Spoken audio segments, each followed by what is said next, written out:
विणकराचं वचन. थीम प्रामाणिकता, सिन्सिअरिटी.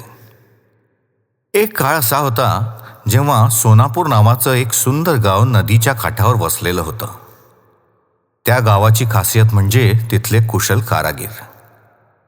पण त्यांच्यातही एक नाव सगळ्यांच्या ओठावर होतं, रवी. एक हळव्या मनाचा तरुण विणकर. रवीच्या हातात इतकी सफाई होती की धागेही त्याचं ऐकत. त्याने विणलेल्या शॉल, चादरी इतकं सौंदर्य घेऊन यायचे की पाहणारा हरवून जायचा. हे कौशल्य त्याला सहज मिळालं नव्हतं. त्याची आजी त्याला नेहमी सांगायची, काम करताना नेहमी प्रामाणिक राहा. वेळ लागला तरी चालेल, पण मनापासून काम कर. एक दिवस गावात राजाचा मंत्री आला. त्याने रवीचं काम पाहिलं आणि भारावून गेला. त्याने एक मोठी सोन्याची पिशवी रवीच्या पुढे ठेवली आणि म्हणाला, राजासाठी एक सोन्याची शॉल तयार कर, पण आतले धागे बनावटी वापर. लवकर पूर्ण होईल आणि कोणी ओळखणारही नाही. रवी थोडा गोंधळला. एवढं सोनं बघून क्षणभर त्याला वाटलं, हे सोनं मिळालं तर मी नवे करगे घेऊ शकेन, मोठं दुकान उघडू शकेन.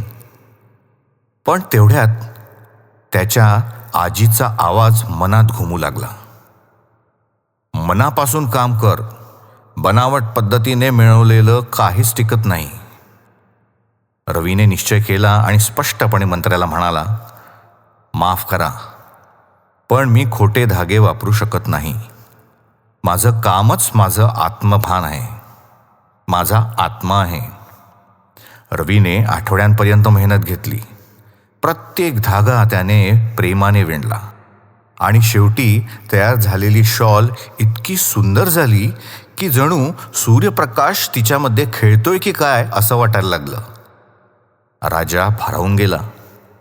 ह्या शॉलीत खरी प्रामाणिकता दिसते, असं तो म्हणाला. आणि त्याने रवीला दरबाराचा मुख्य विणकर नेमलं. आणि मंत्री, तो लाजून खाली पाहत होता. त्याला समजलं, प्रामाणिकपणाची किंमत अमूल्य असते. कथेतून बोध. प्रामाणिकपणे केलेलं काम कायम गौरव मिळवून देतं.